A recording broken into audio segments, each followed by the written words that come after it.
3박 4일 동안 정말 신세계를 만나듯이 열심히 놀고 즐기면서 자연의 아름다움을 한참 만끽하고 내일이면 다시 서울로 돌아가는구나 하고 있을 때쯤 문자가 한 통 왔습니다. 본부장님 비서에게서 언니 오늘 저녁에 갑자기 제주도로 출장을 가셨는데 만나겠군요 하더라고요. 그래서 그래도 내일이면 떠나니까 그런 마음으로 목사님을 맞았는데 목사님이 그 많은 직원들 중에서 저에게도 제주도에 남아서 한 명에게 복음을 전해줘야 됐으면 한다고 저보고 남아주기를 원하시는 거예요. 그래서 그래 복음 때문이라면 하고 한 3일을 더 있게 되었습니다. 그 나눠줘야 복음을 전해줘야 했던 사람은 20대 중반의 한 여성이 버킷리스트에 신장 하나를 타인에게 아무런 대가 없이 주는 게 그분은 이제 버킷리스트에 있었기 때문에 그걸 또 결단하고 이제 기증을 했는데 그분이 믿지 않는 분이기 때문에 저에게 이제 복음을 전해줘라라는 특명이 저에게 이제 떨어졌습니다. 저는 그 자매와 3일을 같은 방에 머물면서 복음을 전했고 이것이 하나님 뜻이군요 하고 있을 때쯤 목사님이 내일 새벽에 단단히 무장을 하고 한라산을 가자라는 얘기를 했습니다. 비가 천둥번개 쏟아져라. 그럼 설마 안 가겠지. 근데 아니나 다를까 천둥번개와 함께 우박까지 쏟아지는 거였습니다. 안 가겠지 하고 로비로 나갔는데 모든 걸 다 준비하고 계신 목사님 앞에 가지 말자라는 말을 못하고 설마 중턱 정도 올라가면 포기하시겠지 하고 올라갔습니다. 비닐 우비를 저는 2개를 껴 입었는데 우비가 다 뜯겨져 나가는 그런 상황에서도 절대로 내려가자라고 하시지가 않는 겁니다.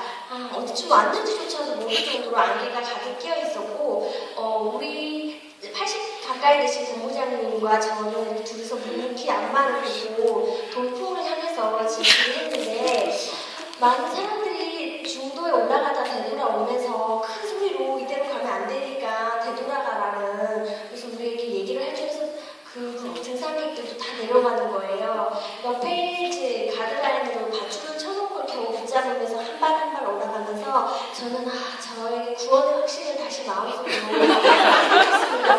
오늘 나에게 구원의 확신을 또 경험하게 해주십니다. 어디까지 가야 되는지 전 한라산이라는 데 가본 적이 없는데 물어보고 싶었는데 물어보지 못하고 2시간 이상 올라갔는데 그곳에 그 베이스 캠프처럼 또 오두막이 있었는데 그곳은 목사님과 저 단 둘만 있었습니다.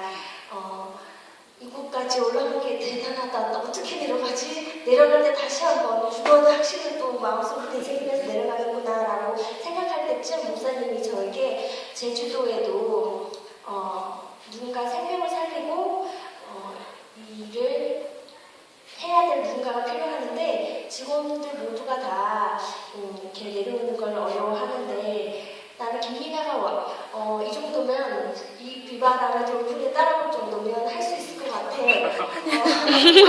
저는 얘기를 하는 것입니다. 저는 그래도 내가 본부에서 큐티며 이런 걸 인도하는데 저는 제가 왜요? 저 어차피 결혼도 해야 되잖아요. 저 할려들 일 없는데 왜 이걸 생각이 더 순간 들었는데 바로 얘기하면 왠지 저 믿음 없어 보일 것 같아서 자꾸 기도는 해볼게요. 언제 어떻게 나갈지 하면서 내려올 때 모든 머릿속이 그 생각뿐이었습니다. 서울로 돌아와서 모든 직원분들이 어떻게 무사히 돌아왔냐는 안부와 함께 다들 저를 궁금해했습니다. 저는 이때쯤 한 3일 지났으니까 이제 얘기를 좀 꺼내도 될까? 너무 이른가? 거절하기 좀 더 있다가 얘기를 할까? 이런 생각을 하고 기도를 할 때쯤 처음엔 미쳤어 이런 정말 생각을 못했었는데 3일, 4일, 5일 기도를 하면 할수록 또 들리는 말씀마다 두려워 말고 떨지 말고 떠나라는 것입니다. 생각을 하는 거야. 아닐 거야. 설마. 그런데 너무나도 명확하게 하시는 말씀과 나중에 이제 찬양 붙는 찬양마다 두려워. 내가 너 하나님이 막 이런 찬양부터 길거리를 걸어도 제주도고 이쪽 물을 먹으려도 삼다수고 정말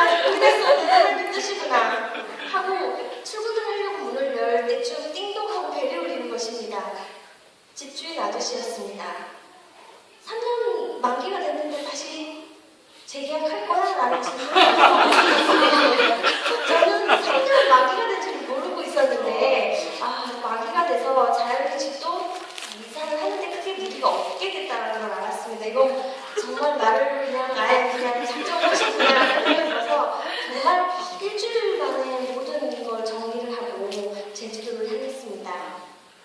서울에서 제가 이직을 해서 뭐 한 6개월 정도 있다가 제주도를 내려가는 것이기 때문에 제주도는 1인 혼자서 모든 사역을 다 해야 되는 것이기 때문에 내려갈 때 제일 큰 두려움은 일에 대한 두려움이었습니다. 청소년들에게 제주도는 이혼율이 제일 우리나라에서 높고 그들에게 상처를 회복하고 자살을 방지하고 생명의 소중함을 일깨워주는 일을 또 해야 됐었고 또 누군가에게 나누려고 하는데 어떤 방법을 몰라서 있는 분들에게 신장 기증을 할 수 있도록 상담하는 일과 또 모든 국민이 사회운동으로 장기 기증을 퍼져나갈 수 있도록 좀 그런 홍보하고 사업을 하는 일 또한 필요했습니다. 또 우리 장기 기증은 우리나라에서 교회에서부터 먼저 시작됐는데 이런 나눔의 문화가 사회운동으로 점차적으로 확산될 수 있도록 교회에 더 많이 이렇게 호소해야 될 어떤 과제가 저에게 있었습니다. 어떤 일도 해보지 않은 상태에서 제주도를 무작정 내려갔습니다. 월요일이고 목요일 7시 반만 되면 지금쯤 찬양 한곡이 시작했구나, 이제쯤 소모임이 시작했겠구나 그런 생각하면서 제 안에 여전히 제주도에 있음에도 불구하고 내 마음은 서울에 있었습니다. 그러면서 사람들을 대할 때 나는 1년만 있다 갈 거니까 나는 내 안에 그런 마음이 있었던 것 같았습니다.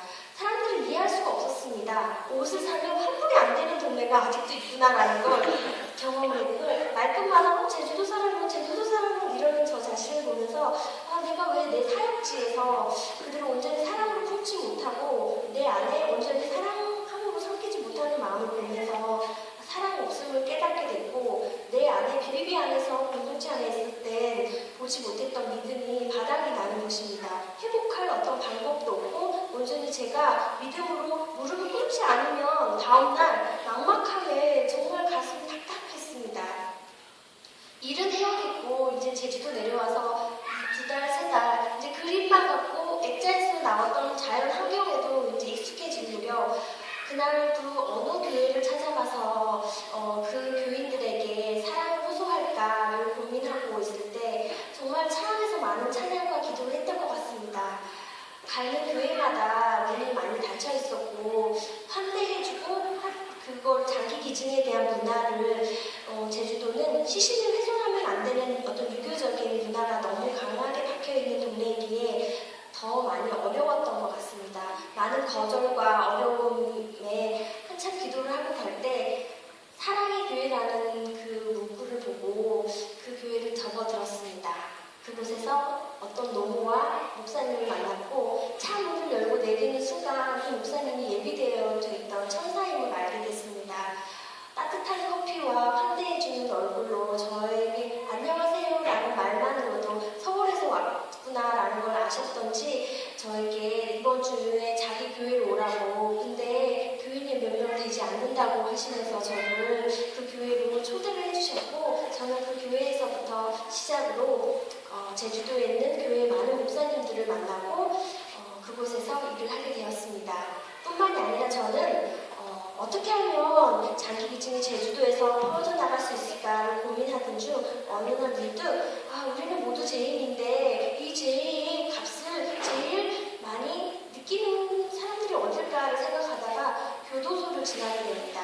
저는 그 교도소의 소장님을 찾아가서 장기 기증을 하자고 하면 어떨까라는 생각이 들었고 그 소장님께 정말 담대하게 전화를 걸었습니다. 그분은 내가 누군지도 모르고 저를 만나주겠다고 약속을 했고 저는 그 소장님을 만났습니다. 알고 봤더니 그 소장님은 서울에서 파견 나온 지 얼마 되지 않은 소장님이셨고 크리스찬이셨습니다. 서울에서 교회에서 장기 기증 서약을 했던 경험이 있었고 저를 적극적으로 도와서 후에는 헌혈까지 해주셨던 분이십니다. 그래서 저는 그 제소자들을 관리하는 관리자들을 먼저 대상으로 장기 기증 캠페인을 4일 연속을 했고 뿐만 아니라 그분들 제소자들의 누군가를 교화하기 전에 그분들 안에 사랑이 있어야 됨을 깨우쳐줬고 제주 교도자들에게 제가 직접 찾아갈 수 없어서 방송으로 장기기증 설명회를 했습니다. 후에 막 편지들이 쏟아져 왔습니다. 제가 평생에 받아봐야 할 연애 편지를 다 받아갔던 것 같습니다. 많은 제소자들에게 편지가 왔고 나중에 교도소에서 출발 후에 장기기증을 통해서 어떻게 보면 새로운 마음으로 각오로 시작할 수 있을 것 같다라는 고백들부터 시작해서 제가 너무나 감사하다라는 걸 더 많이 그런 편지들을 통해서 꽃도 예쁜 건 알아봅니다. 그래서 그렇게 또 교도소에서부터 시작했는데 이 일이 제주도에서도 잘 되는 바람에 전국의 유치에 또 많은 전국 교도소에서도 그런 일들도 진행할 수 있었던 계기가 되었습니다. 저는 대학에서 가야금을 전공했습니다. 왜 내가 이 장기기증 일을 하면서 가야금을 하나님이 시켰을까 이유를 몰랐습니다. 그러던 중에 제가 있는 회사의 시설이 만성 신부전 한우들을 위한 어떤 시설이 있는데 그곳에서 누군가 연주자가 필요한데 저보고 하루 연주를 해달라는 겁니다. 내가 이거 하려고 배운 건 아닌 것 같은데 그래서 낮은 마음으로 섬겨야 되겠다는 생각에 가야금으로 연주를 했습니다. 그것으로 끝날 줄 알았는데 어느 날 방송국에서 연락이 옵니다. 네, 서울에서 특이한 경력과 전공으로 제주도에서 많은 사역을 하고 있다는 게 PD들에게 전해졌고 그 PD들이 제주도에서 하는 이색 직업으로 저에게 소개를 하는 프로가 생겨서 제가 많은 시간 녹화를 하고 그렇게 해서 한 30분 정도 방송에 나가면서 장기기증이 제주도에 많이 퍼지고 그리고 뿐만 아니라 KBS와 100회 이제 방송 스팟 광고를 나갈 수 있도록 계약이 성사되고 신기하게도 하나님이 모든 걸 다 계획하고 나를 부르셨구나. 나는 그럼에도 불구하고 왜 이렇게 두려워하고 무서워했을까라는 생각이 정말 많이 느꼈고 하나님을 경험했던 것 같습니다. 저는 차를 타고 지나가면서 저 CBS가 나를 한번 불렀으면 좋겠다 하면 며칠 있다가 정말 CBS가 인터뷰하자고 전화 오는 걸 경험했고요. 예전에는 사람들 앞에 서서 얘기하는 걸 되게 두렵고 떨렸습니다. 지금도 물론 그렇지만 지금 방송 빨리 잘 봤습니다.